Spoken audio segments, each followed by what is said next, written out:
Hello and welcome to another Ask Nerida Joy video. I wanted to talk about a specific topic today that I think is really interesting and a really interesting topic for you all to know and understand.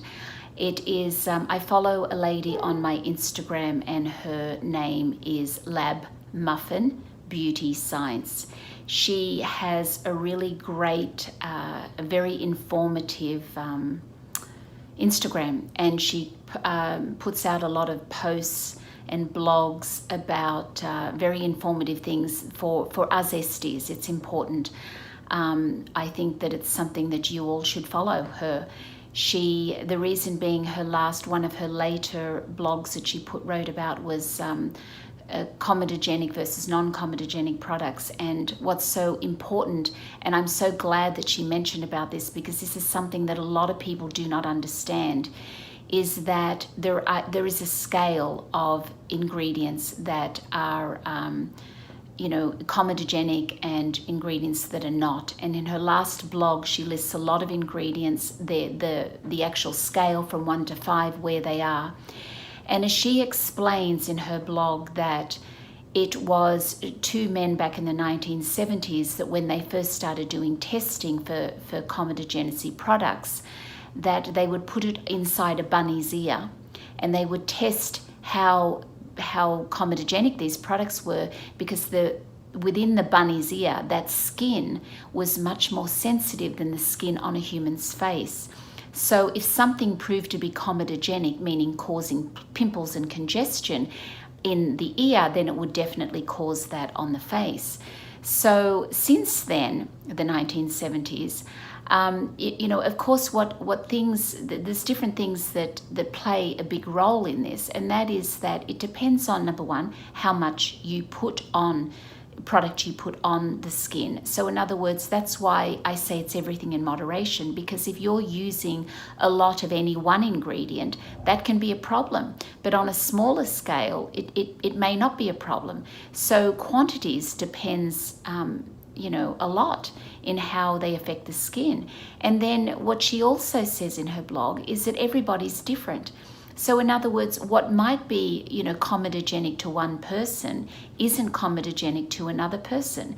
And I say this because there are a few makeups out there that I always, when I see people using certain makeups, and I can tell when they have congestion under their skin, and excuse me, I can tell when it is congestion from makeup. Sorry.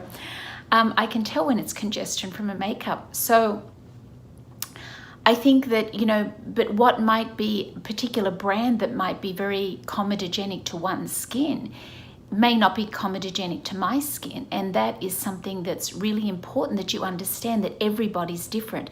So it's not that black and white. And if you look at the comedogenic list, I know when I first came to America, there was such a bad rap with mineral oil over here. I was so shocked because I came from using, I had 2 salons in Sydney before I came here 29 years ago. And my 2 salons were Ella Bache salons. That is the skincare line that I used in my salon. And Ella Bache is a French line that was very popular in Australia. They're famous for their oily skin line. I worked with a lot of acnetic skins in Australia as well. And most of what their products for oily skin contained mineral oil, but they were so successful and they were so great. Their products was amazing. So when I first came over here to America, I was so shocked to find that people really were not having anything to do with mineral oil. And what I was so happy to hear in the blog of Lab Muffin Beauty Science is that, if you look at the scale, the mineral oil is on a scale of 2, which is very low. But, everything in chemistry, you can change the composition of everything and make something that was not comedogenic, or vice versa. So chemistry, it all depends on your formulas and your formulators, the people who are putting it together. That's why it's very important that you choose your chemist, as I have, a chemist that I've worked with for 28 years.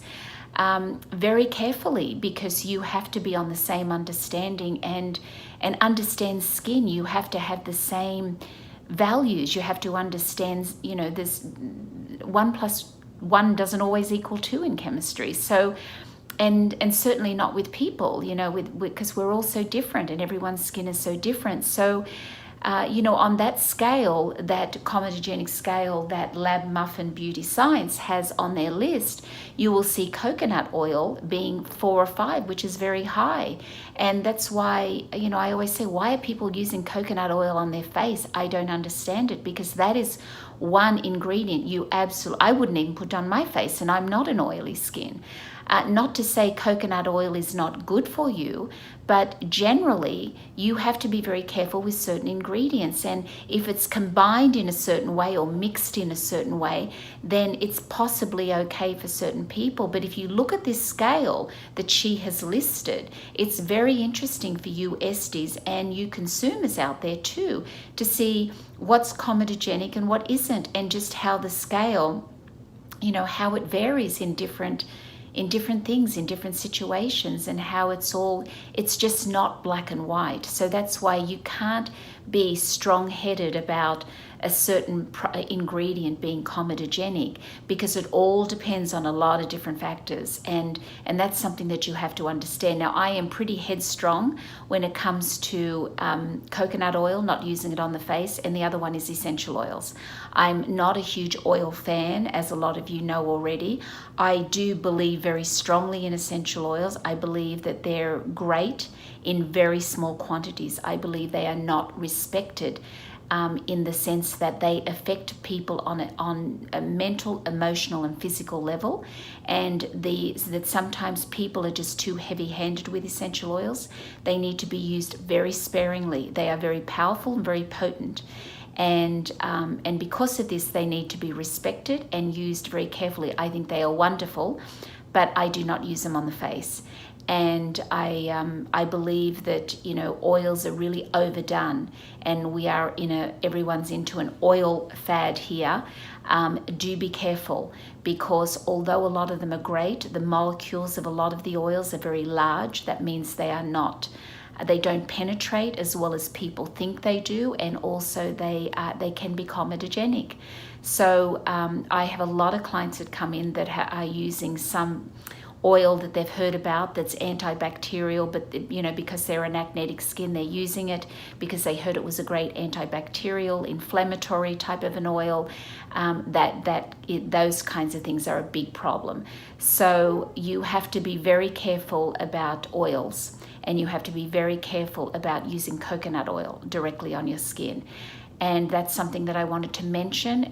It's very important. And if you could all go on and look at and read the great blogs that Lab Muffin Beauty Science has, it is worth it. And she's a great resource for a lot of you, because a lot of you ask me, what is it that you can read? What is it that you can learn? Who can you learn from with other books or people out there? That one is definitely someone you need to follow, and she's got a lot of good information. So do follow her.